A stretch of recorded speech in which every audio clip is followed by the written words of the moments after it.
I don't know about you, but these days have become increasingly confusing for me in so many ways.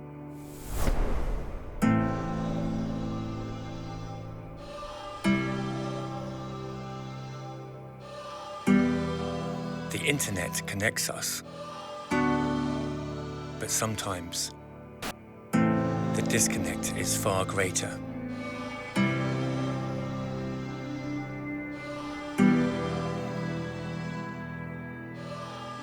Social media sometimes becomes antisocial.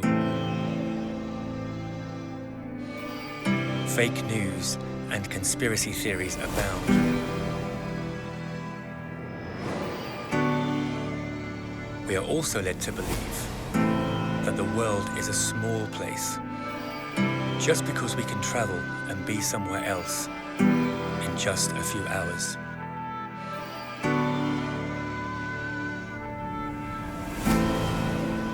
I have been to many places. I have seen very little, but have felt much about the little I have seen.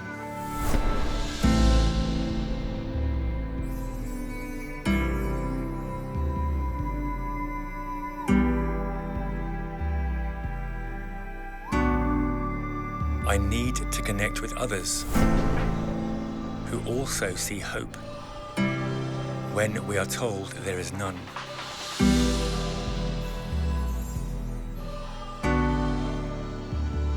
There is unity amidst division if we dare to look.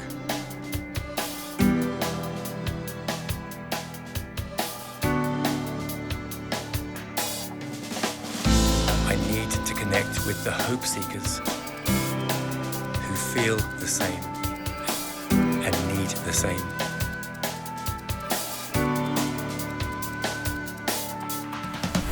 I know you are out there. Let's find each other in that space. That wonder space. Our wonder space.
Hi. My name is Kyle Anne Grendys, and I'm making a documentary about my life and living with my disorder, Fraser Syndrome. Really hope it doesn't suck. Let's go.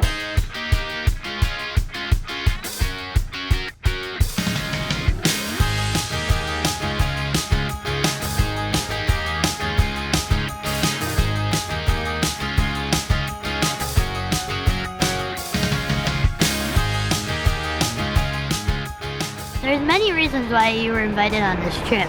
Many reasons. What was that? This is the real one. Daddy is a fat mule.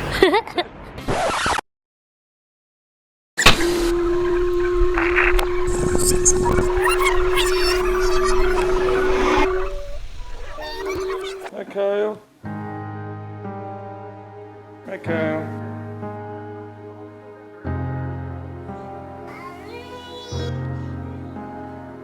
This is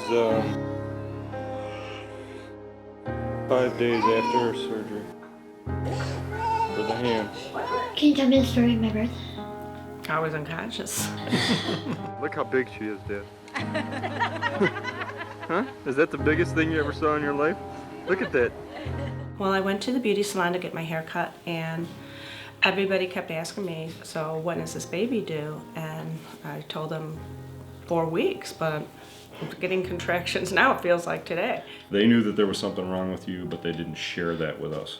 Once you were delivered, the anesthesiologist tapped me on the shoulder and said, "Dad, the doctor wants to talk to you.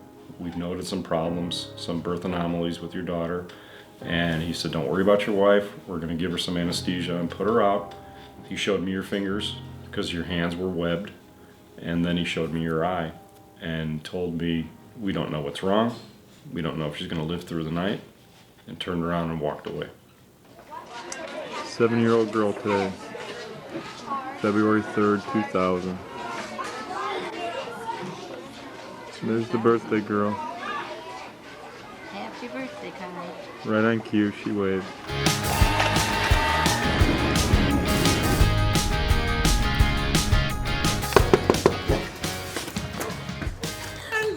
What do you remember about the day I was born? Your father, Chuck, he went into the washroom and I heard him sobbing.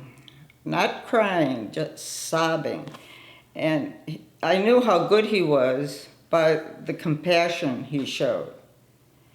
And when he came out, I said, "You know, Chuck, you could either go over this thing or you can let it drag you right down." There was a lot of commotion, and your mom was a little bit frantic, saying, you know, they're saying something's wrong with her. They're saying, go look. It was like, holy mother of God. When I heard the amount of things, and your brother just kept, my brother, your father just kept going on and on. I was afraid to hold you because you were too connected to everything. I would just tickle your toes or let you squeeze my finger. Story, people tell me she was gripping me tight like her little baby, even though I was like 3 years old at the time, because she was like kind of in shock of leaving the hospital without her newly born child. She was very upset. Yeah. She was very scared. She didn't know what was happening because they whisked you away from her and started working on you and then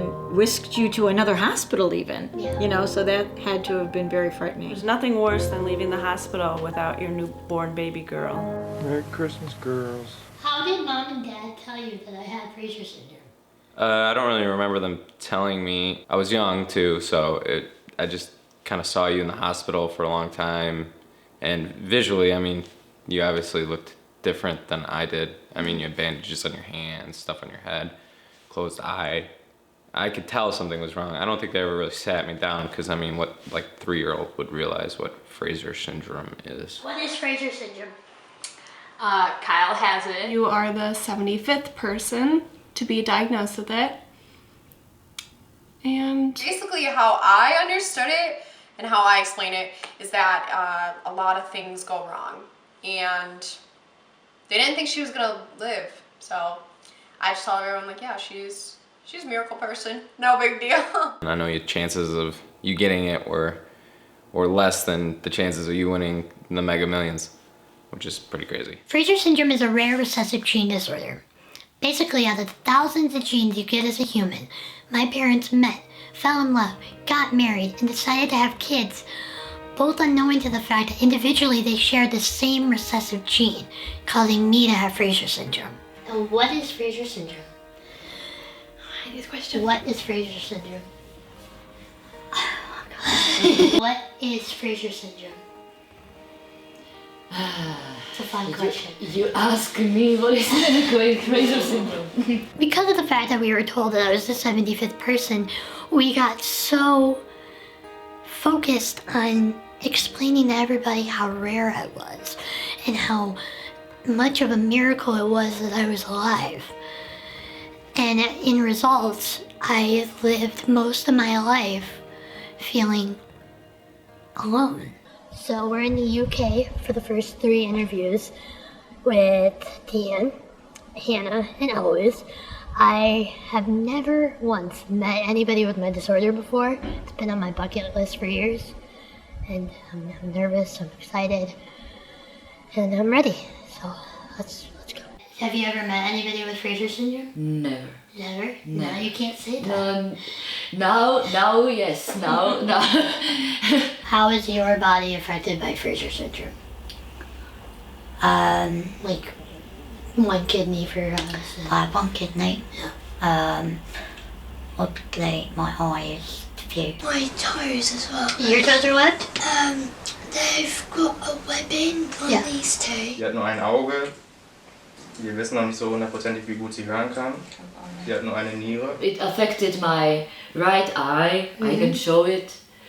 My ears, which are not opened well, and I have very small ears, the same like you, and a very small hole in the ear. My breathing, my narrow windpipes, I had a narrow windpipe, so it had to be stretched a couple of times when I was first born and a little bit later on, in order for me to breathe, hence why I have a bit of a husky voice. You only have this. Yeah, so you have one eye, huh? Yeah. And Yeah, it affects my hearing and how I have a teeth. Let's talk about the word normal. I was born with Fraser Syndrome.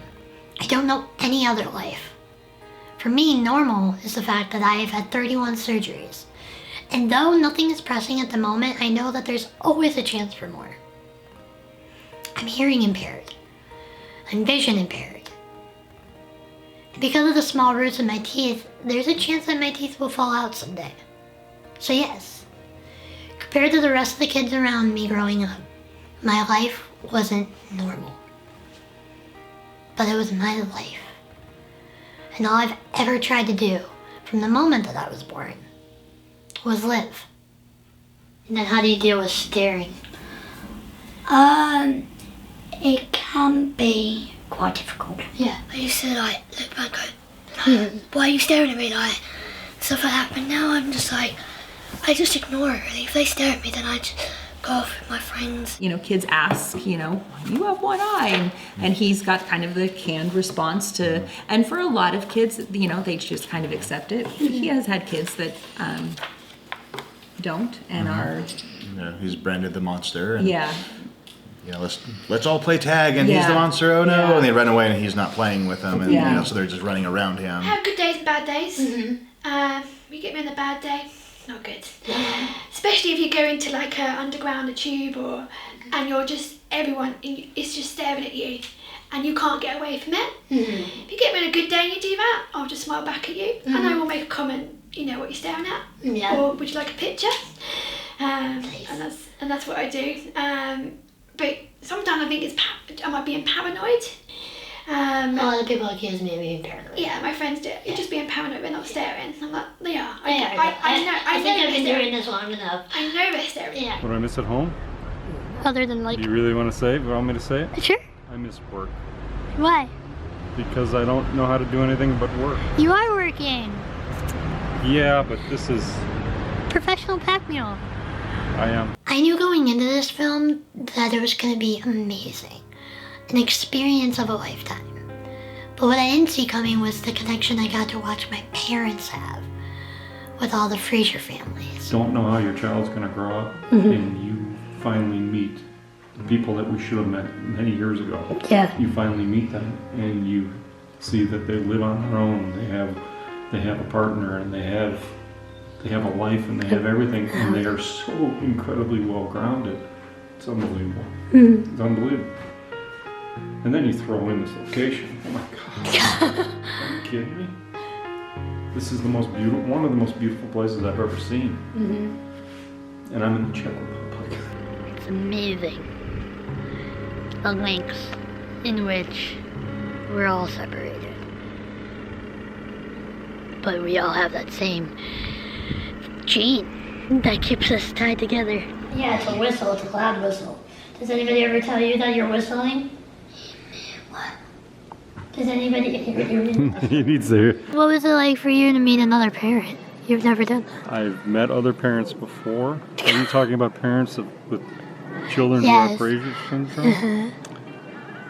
There was like an instant bond, honestly. Both knew what we've gone through, you know what I mean? There was that connection right out the bat. You know, you asked about sleeping on the couch, and we kind of both looked at each other, and we knew it, you know what I mean? We knew what we've done for our daughters, and what our daughters have gone through, and, you know, we wouldn't change it, so it was pretty special. What can you tell me about the day Hannah was born?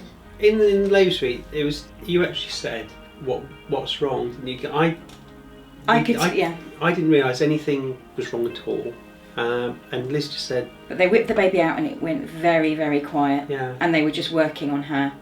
And there was no crying. And I knew that something was amiss. They kind of took him away really quickly, and one of the nurses, came and she kept telling me, he's breathing, it's okay, he's breathing. And that was like, okay, but why is he not crying? And... Yeah, and I remember taking tons of pictures, trying to keep happy, but I was scared. I noticed her hands, to be honest, because she's kind of come out like with her fists like that. So sort of obviously, yeah, and they were sort of really white, her hands. And then she would just sort of taken straight from me then. You were in a horrible dilemma, weren't you? You didn't know whether to go with the baby or stay with me, and I said, go, just follow, just find out what's going on. They discovered the imperfect anus, and so he had to have surgery pretty quickly, and so they scheduled everything and took him to the children's hospital, and he had his first surgery less than 24 hours after he was born. It was they just drip fed, didn't they, over the course of the next few hours. We got a little bit more. Yeah. It was another little issue, another little problem. They didn't tell us everything in one go. Paediatrician finally came in with a picture of Eloise, and I think I just kind of just said, just tell me what's wrong with her, I just start crying now.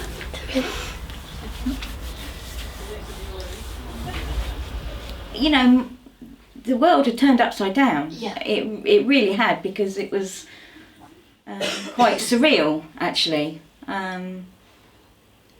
As your parents, I think, found, this was something that not only had you not encountered before, what's really frightening is that no one else, all this experience around you in the hospital, and they haven't encountered it either. And I think that's what's really was terrifying, that you feeling like you were in such unknown territory.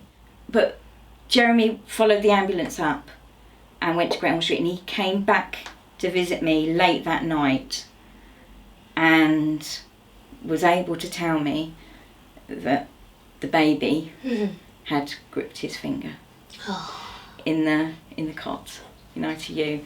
And that was the encouragement I needed, that my girl was in there somewhere, and she was a fighter. Yeah. And that was that really, and she's fought ever since. The day I was finally able to meet Haiti and her family, after months of correspondence with their parents, they informed me that morning they had received a reply from an email they sent to a Dr. Zanker, who is in a couple towns over. He is the guy that discovered the Fraser gene. I had less than 24 hours left in Germany before my flight to Italy, and he was gracious enough to drop everything. The cool thing is that not only did he agree to interview with me, he also asked me for an interview. So has anything regarding this told to you? So if there was a wish to have children? We had no reason to believe that I would not have children. So they said that there is a little scarring from surgery on my uterus, which could complicate things. But the guy that I would think would know the most about Fraser Syndrome still had stuff to learn from me, a person living with it. You can start collecting. Just spitting into this section, but you have to do several times too. Okay, so I will pick 2 other tips? And you missed. Also vielleicht auch noch zurück, also was da halt auch noch dran geholfen hat, Kyle zu sehen, ist, dass wir zu dem Zeitpunkt noch nicht wussten, welchen Weg wird Hedi gehen oder was kommt auf uns zu. Und dass wir dann gesehen haben, hey, wir wussten von niemand anderes außer von Kyle und dem Fraser Syndrome.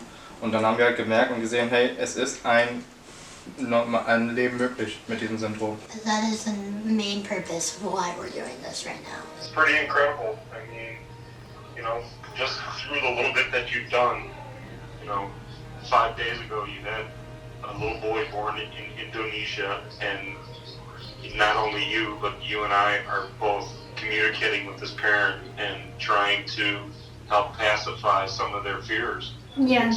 It's pretty incredible. Do you have a message for the parents that are having babies right now that have Fraser Syndrome? It's a bit worrying at first, like, for when you find out your baby has Fraser Syndrome. I know that for every parent is made to have beautiful and healthy children.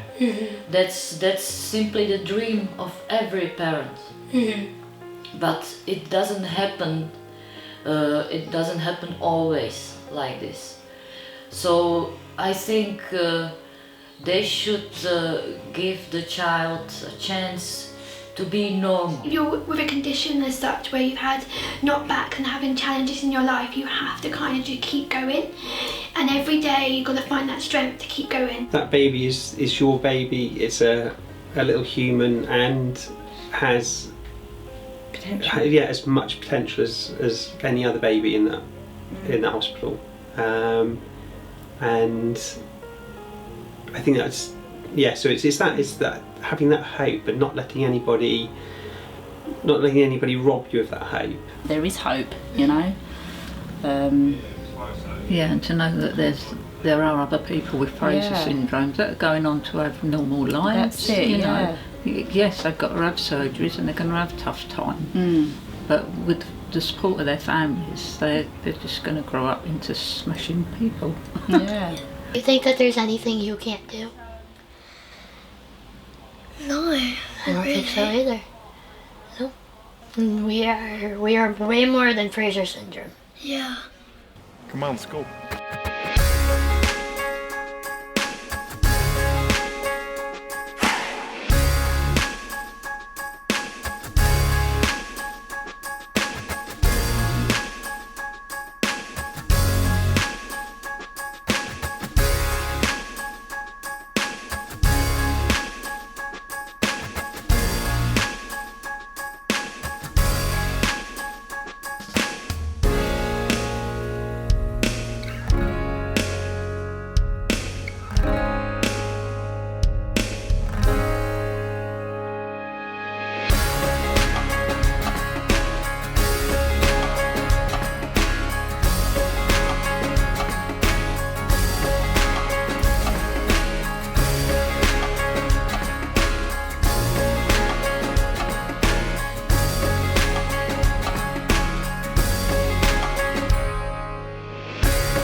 Hey, my name is Cory Reeder.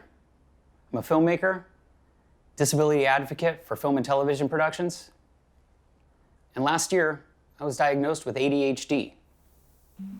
Here's what you need to know about attention deficit hyperactivity disorder. It's a developmental disorder that's main characteristics are inattention, hyperactivity, and impulsivity. I grew up in Orange County, California. I'd be the kind of kid that would be like running around, playing in the backyard, also have the TV on. So during commercial breaks, I could go play like with the army men and then run back in and watch some TV. And then I'd also have a coloring book in front of the TV. I could be multitasking with so many different things. and I just couldn't sit still, couldn't do it. I was teased, like there were some kids that would like call me a spaz. The doctors just told my mom, well, he's hyperactive. Don't feed him so much sugar. I did the best that I could to try and manage my hyperactivity. Every report card. Cory's a great student. We love having him in class, but he just doesn't work to his potential. I picked up my dad's Super 8 movie camera and I started making movies where I would be lighting G.I. Joes and Star Wars figures on fire. I learned to play the drums, which is great because when you're doing a lot of different things with your hands and your feet, it's hard for your mind to be overactive. I didn't know when I was a kid that I had a disability. I just know how I felt my entire life. Different. Let me describe for a second what my ADHD is like how it affects me, because it affects everybody differently. Because I might be talking to you right now about filmmaking, and in the back of my mind, there's a voice that's telling me, you need to walk the dog. Did you return that phone call? What are you gonna have for dinner? What are they gonna think of me? Why am I ashamed?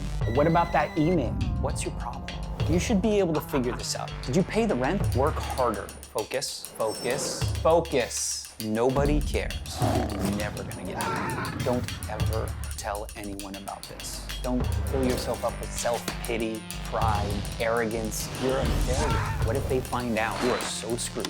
Everyone is going to know. You can't do it. Don't ever tell anyone about this.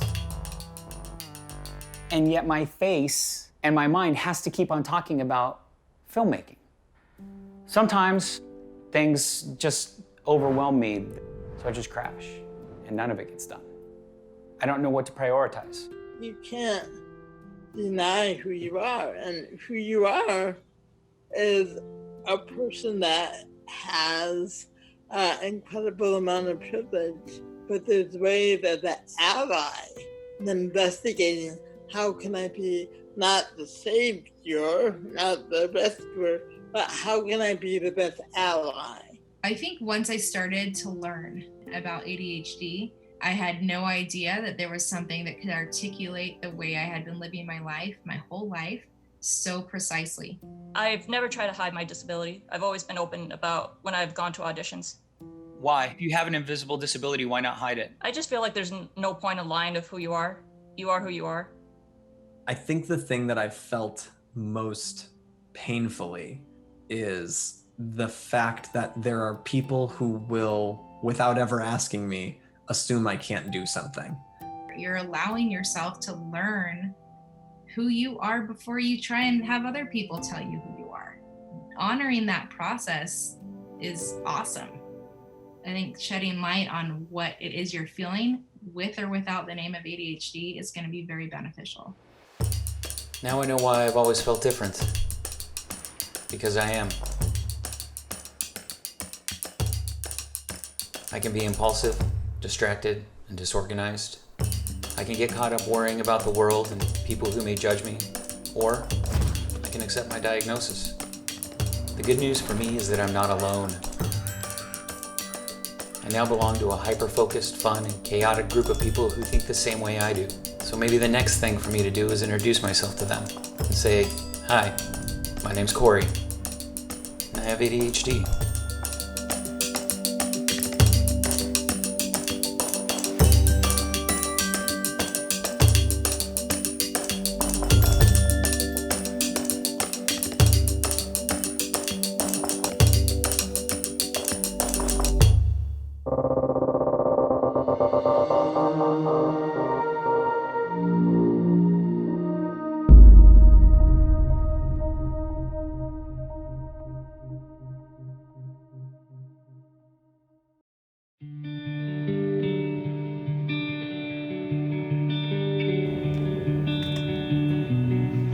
Storm clouds, that worked so well.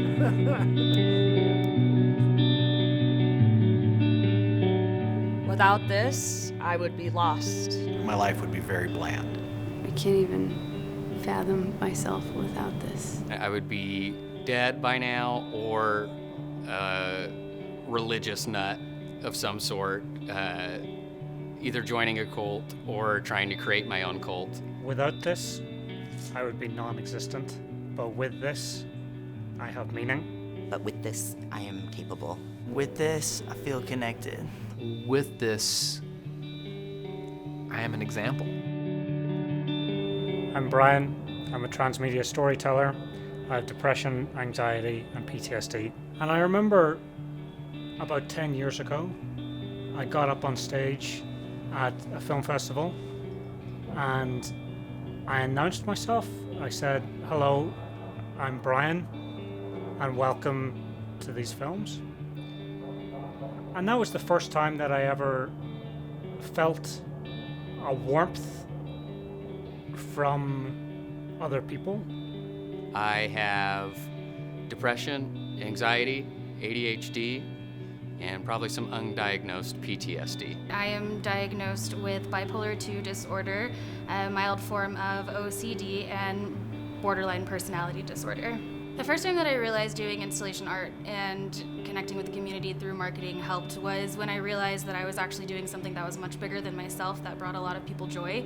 And putting things in that perspective was really helpful. Even though I feel this way about myself, or I wake up feeling a certain way about myself, something that I've done has left a stamp for other people to feel good about themselves. When I was 15 years old, I had a drama teacher that was teaching improv at my high school, and I didn't have a great home life, and that was probably the first time I could apply my energy in an art form and not get a negative reaction. I'm a creative designer and a comedic performer, and I have ADHD-induced anxiety and depression disorder, so that's fun. Performing improv was wonderful, and I could do it at high school. When I tried doing it outside of high school, some of the hurdles that I ran into were gatekeepers, people that just thought I looked too young or didn't think I was very funny.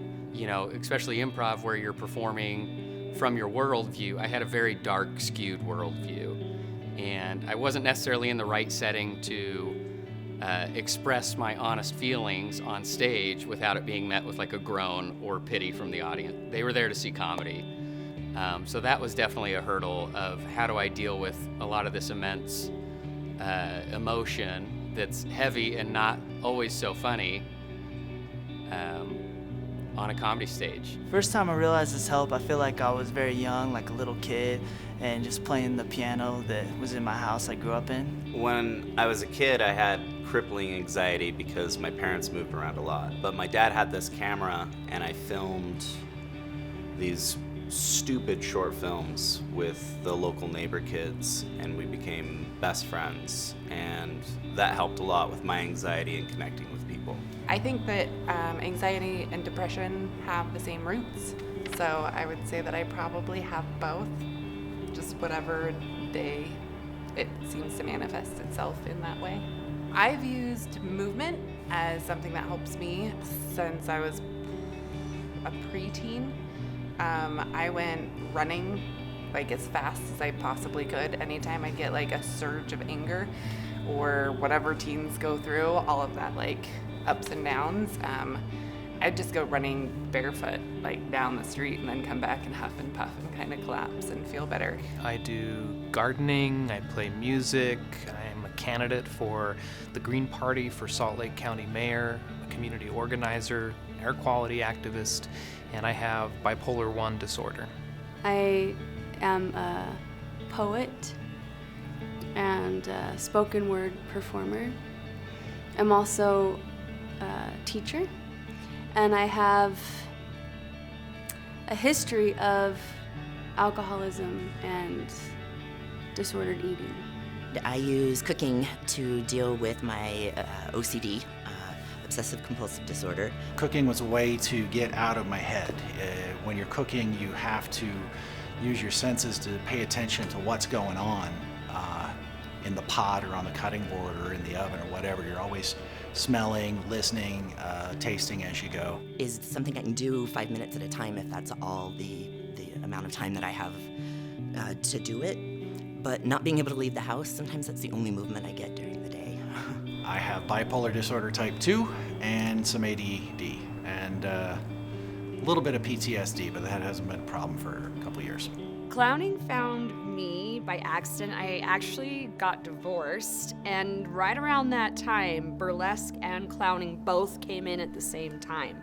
So I didn't really choose it. This was something I was called to, something that I could do really well, and something that not only helped me, but helped my audiences and helped me deal with my life falling apart, really, and figure out where to go after everything kind of dismantled itself. Shortly after my first breakdown with psychosis from bipolar 1, I ran into the idea of regenerative or earth healing gardening and farming. Ever since then, gardening, and not just for myself, but advocating for it, organizing around it, supporting local farmers with it, experiencing it with my community beside me, has been intimately tied to my health and well-being. It's tough, like for a lot of musicians, you know, sometimes they feel like the whole thing is to connect with people and communicate to people through your music. And I think it's really hard sometimes to feel comfortable in your own skin and be able to feel like yourself and just put yourself out there in front of people, because you like sometimes get a lot of judgment and hate from certain people from playing your music and expressing yourself. So I think it's really important to be able to overcome those things and just express yourself anyway and be yourself. One time my dad laughed and said, "Oh, that was a good one." And then he said, "I love you and I'm proud of you."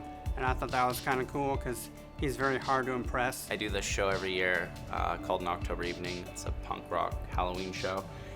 And this kid had a credit card with one of our marketing materials on his credit card. And before I could even say anything, he said, "Man, I'm just a huge fan." And I just smiled and I said, "That's the best compliment I've ever had in my life." And that was that.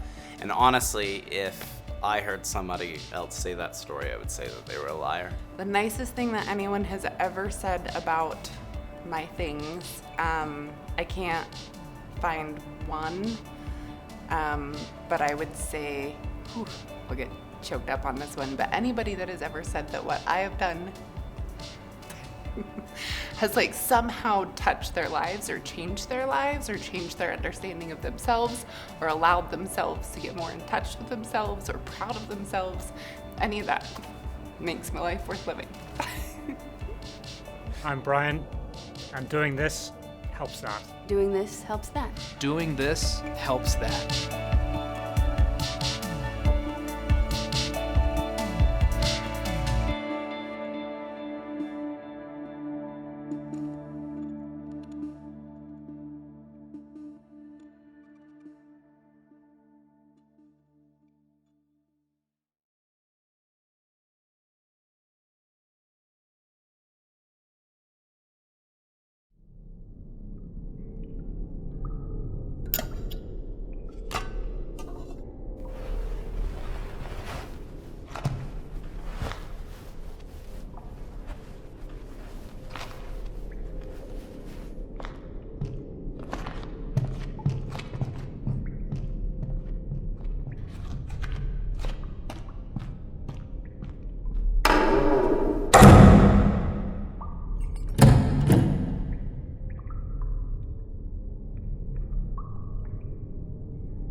When I think about the way people so carelessly label others with mental illness, how do we find happiness when that careless label is placed upon us? And yet, in spite of them, we do it. Where does that come from? And what's so powerful about seeing us blossom and create our niches in spite of people thinking we cannot succeed? And I just feel like that's beautiful. I feel like there's grace in that. I feel like there's sunshine in that. And I think it's all because of those things. So for me, the positivity is really about strength against all odds.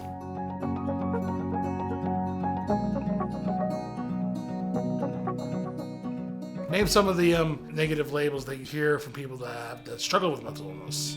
Some of the things that come to mind: crazy, scary, unstable, labels around fear or loneliness, violent, dangerous, angry, possessed, sad. Those are some of the big ones that I've heard over my several decades on this planet. You know, people can put a label on some form of mental illness, and whether it's ADD or whether it's depression or whether it's bipolar or whatever it may be, I think every one of us has a level of that in our lives. It's just some of us maybe have more of that than others. All of my students, on some level, are working through some type of mental illness. If it's about the levels of stress in their homes or their occupations, anxieties that they're experiencing and depression that they're experiencing, heartache, all of these social pressures are creating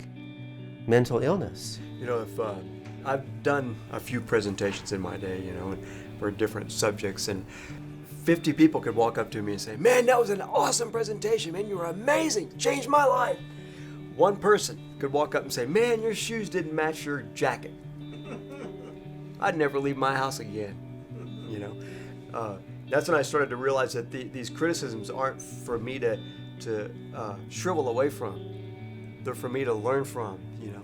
Shut that one off, you know, and learn from the rest, you know. And I still have a hard time with it, but, you know, it's a little better. Mental illness is a very big thing in my life, you know. I haven't let it, I mean, it may have traumatized me, but it hasn't brought me down, though, totally. I have one sister that will not speak to me because I have a mental illness. And that's been really hard, just because they don't understand that I think differently and see things differently than they do. Just in March, I lost a very close friend after some challenges in his life, and he took his life. And I was working with him really closely, and I thought I was helping him. I didn't pick up on the signs that were there. I've been diagnosed over my life with chronic low-level depression, and sometimes it's just not feeling great about the day, to sometimes it's I don't want to get out of bed. So finding things that pick me up is a constant search. I feel like I'm kind of lucky because, you know, when I've experienced mental issues or behavioral issues in the past, it's been short run, you know, a couple days or maybe a week or even, you know, a season. But then I'm able to come out of it. I remember it was about a year ago. I was sitting on a bench, just watching the sun and the shadows play on the cement from the trees and whatnot.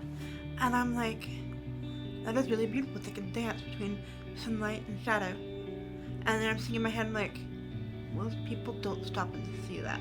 I like the way you said that too. It's like a dance between the wind and the sun, I think. The shadow and sun. The shadow and the sun. Yeah. I like that. You know, I think about my experience growing up and, you know, going to high school and coming out of the closet and struggling with my own identity and my place in the world. That I've had various moments of struggle and emotional instability. And over the years, I've found that one way for me to manage that is outdoor recreation, getting outside, being in nature. Sometimes it's just being alone and away from other people that actually does the trick. It brings my energy down and it helps me understand my place in the universe a little bit more clearly.